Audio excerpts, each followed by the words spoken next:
शांति से बैठ जाइए, हल्ला नहीं। आज हम लोग पढ़ेंगे the marriage of true minds.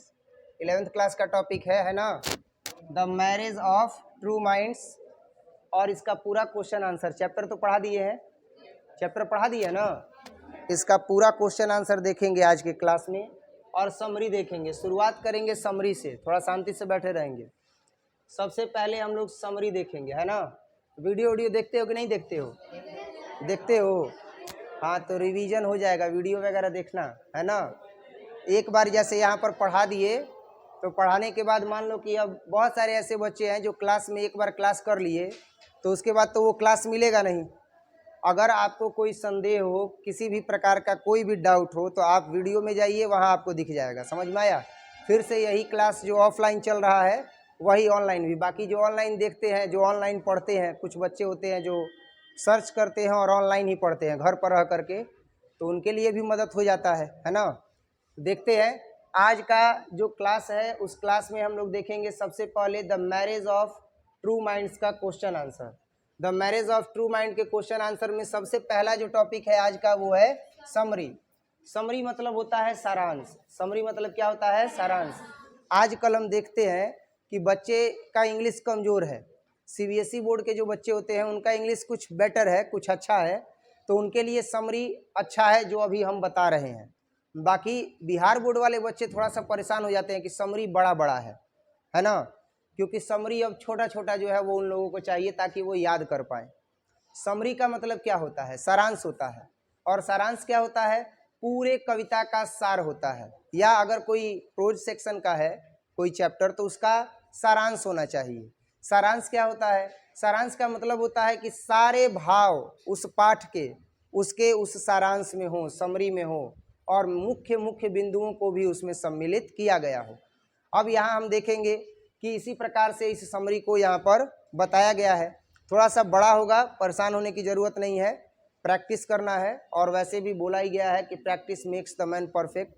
आप अभी शुरुआत कर रहे हो, वर्ड मीनिंग याद ही कर रहे हो, तो वर्ड मीनिंग याद करोगे, ट्रांसलेशन है, ग्रामर है, आप पढ़ोगे तो आपको सब समझ में आ जाएगा। ज़रूरी नहीं है कि आप यही समरी याद करोगे और लिखोगे, रटोगे। आप अपने हिसाब से भी उस पोएम को समराइज कर सकते हो। क्लियर है? आप अपने हिसाब से भी उस पाठ को समरी के रूप में लिख सकते हो, जितना आपको समझ में आए वो पाठ। शुरुआत करते हैं। The marriage of true minds, दो सच्चे मनों का मिलन। The marriage of true mind, दो सच्चे मनों का मिलन, इज अ ब्यूटीफुल सोनेट, एक खूबसूरत गाई जाने वाली कविता है। Sonnet, sonnet is a type of poem which sing beautifully. जो सोनेट है वह एक गाई जाने वाली कविता है और इसे बहुत ही सुंदरता से गाया जा सकता है। तो यही मैंने यहाँ पर मेंशन किया है कि the marriage of true minds is a beautiful sonnet composed by William Shakespeare. William Shakespeare के द्वारा यह लिखी गई है कविता। The marriage of true minds, the marriage of true minds किसके द्वारा लिखा गया है? तो लिखा गया है विलियम शेक्सपियर के द्वारा। और ये एक खूबसूरत सोनेट है, ये एक खूबसूरत गाई जाने वाली कविता है। He is one of the greatest poets, वह महानतम कवियों में से एक है। जितने भी कवि महान हुए उन सभी महानतम कवियों में से वह एक है। He is one of the greatest poets, यह महानतम कवियों में से एक है। And dramatist of English literature, और अंग्रेजी साहित्य के नाट्यकारों में से एक है। अर्थात अंग्रेजी साहित्य के महानतम नाट्यकारों में से यह एक है। नाट्यकार मतलब ड्रामाटिस्ट, जो नाटक लिखते हैं, तो ये महानतम नाट्यकारों में से भी एक है। और साथ ही साथ यह इंग्लिश लिटरेचर के महानतम कवियों में से एक है। He is one of the greatest poets and dramatist of English literature, यह महानतम कवियों में से एक है और महानतम ड्रामाटिस्ट नाटककार में से भी एक है। इन दिस सोनेट और इन दिस पोएम, हम पोएम का भी यूज कर सकते हैं या सोनेट का भी यूज कर सकते हैं। सोनेट मतलब गाई जाने वाली कविता, which is composed by William Shakespeare, जो कंपोज की गई है विलियम शेक्सपियर के द्वारा। As a named the poem the marriage of true minds, जहाँ इसका नाम क्या है? The marriage of true minds है। तो the marriage of true minds कविता के रूप में इन्होंने सोनेट को लिखा है। तो हम लिख सकते हैं कि इन दिस सोनेट, या हम लिख सकते हैं कि in this poem, in this poem और इन दिस सोनेट, इस कविता में या इस गाई जाने वाली कविता में ही defines the nature of true love, वह ट्रू लव के नेचर को डिफाइन करते हैं, वह सच्चे प्रेम के प्रकृति को बतलाते हैं कि सच्चे प्रेम की प्रकृति कैसी होती है, सच्चा प्रेम कैसा होता है, what is the nature of true love, इस पर यह चर्चा करते हैं। और ये पूरा चैप्टर इसी सेंस पर टिका हुआ है कि what is the meaning of true love, what is the nature of true love, सच्चे प्रेम का मतलब क्या होता है, सच्चे प्रेम का जो प्रकृति है वो क्या होता है। आज के समय में अगर देखा जाए तो हम देखते हैं कि जो नेचर ऑफ लव है वो चेंज हो चुका है। Nature of love becomes more and more indulgence, more and more time wasting. जो आज का समय है उस समय में हम देखते हैं कि नेचर ऑफ लव क्या है, तो ज़्यादा से ज़्यादा संलिप्तता है, ज़्यादा से ज़्यादा जो है वो समय की बर्बादी है। जबकि नेचर ऑफ ट्रू लव क्या होता है, अकॉर्डिंग टू विलियम शेक्सपियर जी के अनुसार, here he describe the nature of true love, यहाँ यह डिस्क्राइब करते हैं नेचर ऑफ ट्रू लव के बारे में, प्रेम के सच्चे प्रकृति के बारे में। और हम इसके बारे में जानेंगे कि सच्चा प्रेम क्या होता है, प्रेम की प्रकृति क्या होती है। जब प्रेम की बात होती है तो कई बच्चे मुस्कुराने लगते हैं, है ना, उनके दिमाग में ये चीज़ आता है, वही फिल्मी वाला सीन कि तुझे देखा तो ये जाना सनम, है कि नहीं। वो सच्चा प्रेम नहीं है, उस प्रेम की बात नहीं की जा रही है, वो आधुनिक प्रेम है। समझ में आ रहा है ना। चूँकि फिल्मों में इस तरीके से फिल्माया जाता है प्रेम के परिदृश्य को कि वही मन में एकदम बैठ जाता है, और जब प्रेम की बात होती है तो बच्चा स्वतः मुस्कुराने लगता है। तो उस प्रेम की चर्चा यहाँ पर नहीं की गई है, यहाँ पर चर्चा की गई है नेचर के बारे में कि सच्चे प्रेम की प्रकृति कैसी होती है।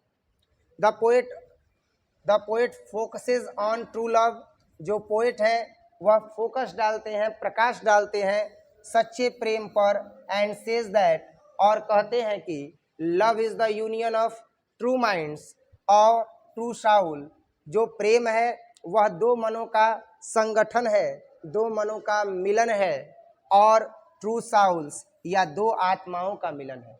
जो प्रेम है, जो सच्चा प्रेम है, ट्रू लव है, true love is the union of true minds, जो ट्रू लव है वह दो सच्चे मनों का मिलन है, और ट्रू साउल्स या दो सच्चे साउल्स का, दो सच्चे आत्माओं का मिलन है। दो सच्चे आत्माओं का मिलन, दो मनों का मिलन ही सच्चा प्रेम है, ट्रू लव है। The hindrances don't stop true love, जो भयावहता है वह सच्चे प्रेम को नहीं रोक सकती है इन एनी वे, चाहे किसी भी तरीके से। Love which changes finding alternation can not be true love, love which changes, प्रेम जो बदल जाता है, फाइंडिंग अल्टरनेशन, अल्टरनेशन को प्राप्त करने के बाद, प्रतिबाधाओं को प्राप्त करने के बाद, प्रेम के मार्ग में पड़ने वाली बाधाओं को देख करके जो प्रेम बदल जाता है, लव प्रेम विच चेंजेस, जो बदल जाता है, फाइंडिंग अल्टरनेशंस, असुविधाओं को देख करके, बाधाओं को देख करके, प्रेम के मार्ग में आने वाले कठिनाइयों को देख करके जो प्रेम बदल जाता है, can not be true love, वह सच्चा प्रेम नहीं होता है। It doesn't stop when one of the lovers want to remove it, it doesn't stop, यह नहीं रुकता है। कौन नहीं रुकता है? तो सच्चा प्रेम, सच्चा प्रेम नहीं रुकता है, सच्चा प्रेम खत्म नहीं होता है। When one of the lovers want to remove it, जब प्रेमी जोड़े में से कोई एक इससे रिमूव होना चाहता है, इससे दूर होना चाहता है, यह प्रेम खत्म नहीं होता है। सच्चा प्रेम कभी खत्म नहीं होता है। जब one of the lovers wants to remove, चाहता है खुद को रिमूव करना, इट, इससे, जब कभी भी अगर एक प्रेमी युगल, प्रेमी जोड़ा में से कोई एक अगर खुद को जुदा करना चाहता है, रिमूव करना चाहता है, according to William Shakespeare, love doesn't stop, प्रेम खत्म नहीं होता है।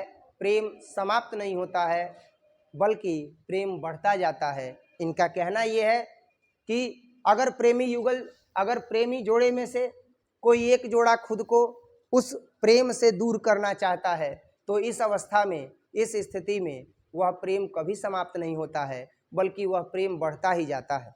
एक बार फिर से देखेंगे पैराग्राफ फर्स्ट और पैराग्राफ सेकंड। क्या है पैराग्राफ फर्स्ट और पैराग्राफ सेकंड? पैराग्राफ फर्स्ट है कि the marriage of true minds is a beautiful sonnet composed by William Shakespeare. दो सच्चे मनों का मिलन एक खूबसूरत गाई जाने वाली कविता है जो लिखी गई है विलियम शेक्सपियर के द्वारा। He is one of the greatest poets and dramatist of English literature. He is one of the greatest, यह महानतम में से एक है, पोएट कवियों में, यानी यह महानतम कवियों में से एक है, एंड ड्रामाटिस्ट और महानतम नाट्यकार में से एक है, महानतम नाटककार में से एक है। इन इंग्लिश लिटरेचर यानी अंग्रेजी साहित्य में, अंग्रेजी साहित्य में यह महानतम कवियों में से एक है और महानतम नाटककारों में से एक है। इन दिस सोनेट, इस सोनेट में या इस कविता में ही defines the nature of true love, वह सच्चे प्रेम के नेचर और प्रकृति को बताते हैं, अर्थात नेचर को बताते हैं, प्रकृति को बताते हैं। The poet focuses on true love, जो पोएट है वह फोकस करते हैं, किस पर फोकस करते हैं? तो सच्चे प्रेम पर। अर्थात जो पोएट हैं विलियम शेक्सपियर वो प्रकाश डालते हैं सच्चे प्रेम पर। एंड सेज दैट, और कहते हैं कि love is the union of true minds, कि जो प्रेम होता है वह दो मनों का मिलन होता है, और ट्रू साउल्स या दो सच्चे आत्माओं का मिलन होता है। The hindrance don't stop true love, जो भयावहता है, जो डर है, वह प्रेम को कभी रोक नहीं सकती है, प्रेम को कभी समाप्त नहीं कर सकती है। In any way love which changes, चाहे जो भी हो वह प्रेम जो बदल देता है खुद को, फाइंडिंग अल्टरनेशन, दुविधाओं को, कठिनाइयों को, अल्टरनेशन को अर्थात विषमताओं को पाने के बाद can not be true love, वह सच्चा प्रेम नहीं हो सकता है। इट डजंट स्टॉप, यह प्रेम कभी रुकता नहीं है। When one of the lovers wants to remove it, जब कोई एक प्रेमी युगल उससे अलग होना चाहता है, जब दो प्रेमी युगल है और उनमें से एक अगर खुद को रिमूव करना चाहता है तब भी यह प्रेम कभी समाप्त नहीं होता है। आगे देखेंगे इन द सेकेंड क्वाड्रेंस, और दूसरे पद में इस कविता के सेकेंड क्वाड्रेंस में द पोएट इम्फेसिस, जो कवि हैं वह इम्फेसिस करते हैं, जो कवि हैं वह बतलाते हैं, वर्णन करते हैं दैट की love is a become which tempests can never save, love जब हो जाता है, प्रेम जब हो जाता है, which tempest can never second, तो इसे कोई हिला नहीं सकता है। अर्थात इसे कोई भी जो है वह हिला नहीं सकता है, मतलब इसे कोई भी जो है वह हानि नहीं पहुंचा सकता है। He compares love to a pole star, वह लव को कंपेयर करते हैं, तुलना करते हैं पोल स्टार से, अर्थात ध्रुव तारे से। जैसे ध्रुव तारा एक ही दिशा में एक ही जगह पर उगता है, ठीक उसी तरह से यह लव का कंपेयर भी किससे करते हैं? तो ध्रुव तारे से करते हैं, पोल स्टार से करते हैं। फर्दर इसके बाद ही सेज दैट, वह कहते हैं कि लव इज प्राइसलेस, कि जो लव है वह अमूल्य है, लव जो है वह अमूल्य है। मतलब यह हुआ कि जो लव है, जो प्रेम है वह बहुमूल्य है, उसका कीमत नहीं लगाया जा सकता है। ये केवल फिल्मों में होता है कि अमीर बाप की बेटी होती है, बाप को पता चलता है, हीरो को बुलाता है और बोलता है कि जाओ दरवाज़ा खोलो। दरवाज़ा खोला तो उसमें 500-500 का गड्डी, बोला दूसरा दरवाज़ा खोलो, 1,000 का गड्डी, अब तो बंद हो गया है, पुराने सीन की बात कर रहे हैं। तीसरा दरवाज़ा खोलो तो अब नए को जोड़ दो, उसमें 2,000 का गड्डी। एक और खोलो, सोना चांदी हीरा जवाहरात रखा हुआ है, तो कहता है कि तुमको जितना उठाना है उतना उठा लो या सारी दौलत लेकर के चले जाओ, लेकिन मेरे बेटी की जिंदगी से तुम दूर चले जाओ। तो हीरो कहता है कि मेरे प्यार की कोई कीमत नहीं है। कहता है ना, हीरो क्या कहता है? कहता है कि मेरे प्यार की कोई कीमत नहीं है, और खबरदार जो मेरे प्यार की कीमत आपने लगाने की कोशिश की। मेरा प्यार बहुमूल्य है। बहुमूल्य अर्थात उसका जो है वह कोई कीमत नहीं लगाया जा सकता है। आप मेरे प्यार को खरीदने की कोशिश कर रहे हैं। लड़की के बाप से कहता है, यानी हीरोइन के बाप से कहता है कि नहीं कहता है? तो वही यहाँ पर विलियम शेक्सपियर जी भी कहते हैं। क्या कहते हैं विलियम शेक्सपियर जी? विलियम शेक्सपियर जी कहते हैं कि लव इज प्राइसलेस, कि जो प्रेम है वह अमूल्य है, उसका कोई मूल्य नहीं है। But no one can take its, लेकिन कोई इसे प्राप्त नहीं कर सकता है। High time can not be full it, और जो बुरा समय होता है, हाई टाइम होता है। हाई टाइम का मतलब कि बहुत ही जटिल समय, बहुत ही बुरा समय। तो जो हाई टाइम होता है, जो बहुत ही बुरा समय होता है, can not be full it, प्रेम को मूर्ख नहीं बना सकता है। ओनली इट चेंजेस, यह प्रेम तभी बदल जाता है। यह प्रेम केवल तभी बदलता है। ध्यान से सुनना, प्रेम कब बदलता है? प्रेम कब बदलता है, इसको ध्यान से सुनना, कि ओनली इट चेंजेस, यह केवल तभी बदलता है द फिजिकल अपीयरेंसेस, जब प्रेम फिजिकल अपीयरेंस में आ जाए, जब प्रेम शरीर से हो जाए। जब शरीर से प्रेम हो जाए, जब इस भौतिकवादी संसार से जुड़े हुए इस मिट्टी के शरीर से प्रेम हो जाए, तब प्रेम बदल जाता है। तब केवल पाने की इच्छा होती है, तब केवल विलासिता की इच्छा होती है। उस समय वह प्रेम प्रेम नहीं रह जाता है। ओनली, केवल, इट चेंजेस, यह बदलता है। प्रेम कब बदल जाता है? तो द फिजिकल अपीयरेंसेस, जब फिजिकल अपीयरेंसेस हो जाता है, अर्थात जब शरीर से प्रेम हो जाता है, तो ये बदल जाता है। आज इसके साथ, कल उसके साथ, कल उससे कोई सुंदर शरीर का दिखा तो उसके साथ हो जाता है। जबकि William Shakespeare, according to William Shakespeare, he says that true love is the union of true minds और ट्रू साउल। जो सच्चा प्रेम होता है वह दो मनों का और दो आत्माओं का क्या होता है? मिलन होता है। बट ओनली इट चेंजेस, लेकिन यह केवल तभी बदल जाता है द फिजिकल अपीयरेंस, जब ध्यान किस पर हो जाए? फिजिकल अपीयरेंस पर हो जाए, तभी यह बदलता है। लव डज नॉट चेंज, प्रेम कभी नहीं बदलता है विथ टाइम, समय के साथ। समय के साथ प्रेम नहीं बदलता है, समय के साथ कभी प्रेम नहीं बदलता है। हुआ युवा अवस्था में प्रेम, अब बुढ़ा गए हैं, अब पाकुर पाकुर कर रहे हैं, नाती पोता पास में बैठा हुआ है, तब वो अपना किस्सा सुना रहे हैं इनडायरेक्टली। प्रेम कभी बदलता नहीं है, प्रेम बुढ़ापे तक रहता है। अवध ओझा सर से एक इंटरव्यू में जो है वह पूछा गया कि सर, अगर आपको कहा जाए कि आप अपने जीवन में ऐसा क्या चीज़ है जो प्राप्त करना चाहेंगे, आपके पास तो संपत्ति है, इतना पैसा है, इतना बच्चों का प्यार है, आप बच्चों के प्रेम से जो है वह भारत में नहीं पूरी दुनिया में विख्यात हो गए, आप फिर भी क्या बनना चाहेंगे और क्या प्राप्त करना चाहेंगे? तो कहते हैं कि मैं आईएएस बनना चाहूँगा। सब लोग हंसने लगते हैं कि आईएएस का पेमेंट कितना है? आप आईएएस को पढ़ाने वाले, जो आईएएस का प्रिपरेशन करते हैं बच्चे, आप उनको पढ़ाने वाले, और फिर भी कह रहे हैं कि आप आईएएस बनना चाहते हैं। आईएएस जो बच्चे पढ़ते हैं उनका फीस इतना है कि जब आप फीस आपको मिलता है तो करोड़ों रुपए में खेलते हैं आप, और आप कह रहे हैं आईएएस बनना है। तो कहते हैं कि मुझे जिसने छोड़ा था उसका ख्वाब था कि वो मुझे आईएएस बनते हुए देखे, तो मैं लाइफ में आईएएस बनना ही चाहूँगा, दूसरा चीज़ नहीं बनना चाहूँगा। अवध ओझा सर अभी उम्र के किस पड़ाव पर है, वीडियो वायरल होता है तो आप देखते होंगे, लेकिन फिर भी वो कहते हैं कि मैं आईएएस बनना चाहता हूँ। अर्थात हृदय में उनकी कसक है, ये कसक है कि जिस वजह से मुझे उसने छोड़ा वो रहे या न रहे, पर उसका सपना मैं पूरा कर दूं। तो ये प्रेम है जो समय के साथ कभी भी खत्म नहीं होता है। करोड़ों रुपए हैं उनके पास, लेकिन करोड़ों रुपए होने का कोई मूल है? उनको कोई मूल नहीं है। कहते हैं कि आज हमको आईएएस के लिए कोई सेलेक्ट करे तो हम सब त्याग देंगे और क्या बन जाएंगे? आईएएस बन जाएंगे, केवल उस युवती के लिए जिससे वो प्रेम करते थे, और वो युवती उन्हें देखना चाहती थी उस वर्दी में, बस इसलिए करोड़ों का क्या कर देंगे? त्याग कर देंगे। समय के साथ उनका प्रेम बदल गया? नहीं बदला। ये सच्चा प्रेम है। प्रेम समय के साथ कभी नहीं बदलता है। Only it changes when physical appearance present in love.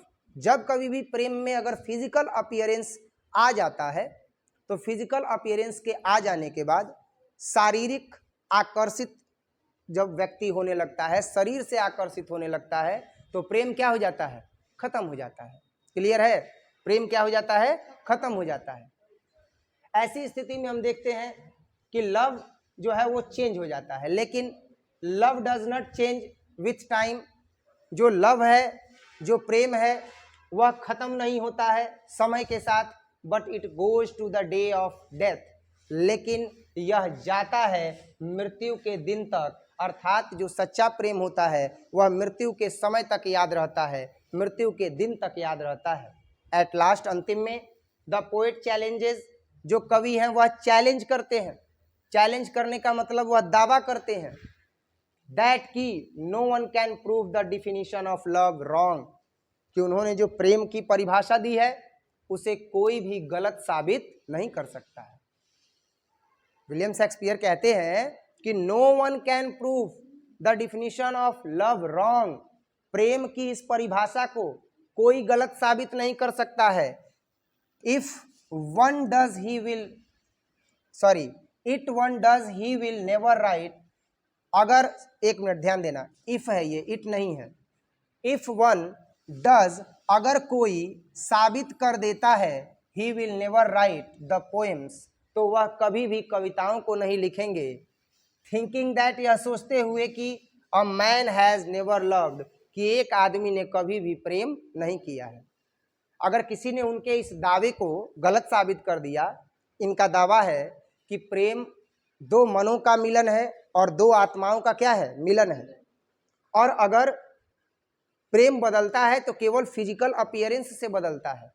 जिस प्रेम में केवल शारीरिक चाह हो जाती है, केवल फिजिकल अपीयरेंस के लिए अट्रैक्शन हो जाता है, तो फिजिकल अपीयरेंस फिर जिसका अच्छा होता है उसके प्रति आदमी आसक्त हो जाता है, आकर्षित हो जाता है। इस अवस्था में प्रेम बदल जाएगा।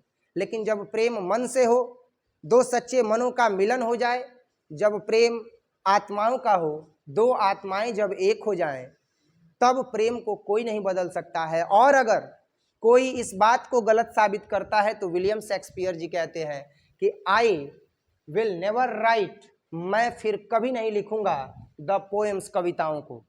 मुझे अगर कोई गलत साबित करता है तो मैं अब कभी भी कविताओं को नहीं लिखूंगा। Thinking that a man has never loved, यह सोचते हुए कि शायद अब कोई भी आदमी प्रेम नहीं करता है। दिस सोनेट कंटेन्स 3 क्वार्टरेंस, और ये जो पोएम है, यह जो कविता है, वह 3 पदों को जो है, वह 3 क्वार्टरेंस को जो है वो धारण करती है, एंड 1 कूपलेट, और 1 कूपलेट को भी जो है यह धारण करती है। और इस तरीके से इसका पूरा समरी जो है वो कंप्लीट हुआ। अब इसके बाद क्वेश्चन आंसर है। क्वेश्चन आंसर देखेंगे। क्वेश्चन आंसर में डिस्कशन है, तो डिस्कस वाले क्वेश्चन को भी जो है वो सम्मिलित कर दिया गया है। लेकिन समरी के बाद देखेंगे अब अगले क्लास में वर्ड मीनिंग सुनना है, तो वर्ड मीनिंग सुनेंगे जिन बच्चों से वर्ड मीनिंग नहीं सुन पाए हैं। ठीक है? ठीक है, वर्ड मीनिंग सुनेंगे अब।